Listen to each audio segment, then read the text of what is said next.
யார் இந்த அஹ்ல பைத்துகள்? குர்ஆனில் அல்லாஹு ஜல்ல ஷானுஹு தஆலா 22வது ஜுஸ்வினுடைய முதல் பக்கத்தில் இப்படி ஒரு வார்த்தை சொல்லுவான். இன்னமா யுரீதுல்லாஹு லியுத்ஹிப அன்குமுர் ரிஜ்ஸ அஹ்லல் பைத்தி வ யுதஹிரகும் தத்ஹீரா.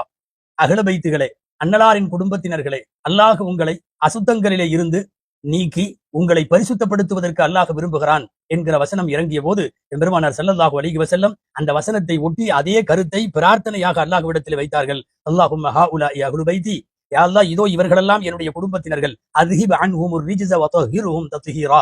யா அல்லாஹ், இவர்களை எல்லாவித அழுக்குகளிலிருந்தும் நஜீசுகளிலே இருந்தும் இவர்களை சுத்தப்படுத்தி, இறைவனை இவர்களை பரிசுத்தப்படுத்தி என்று துஆ செய்தார்கள். யார் அந்த அஹ்ல பைத்துகள்?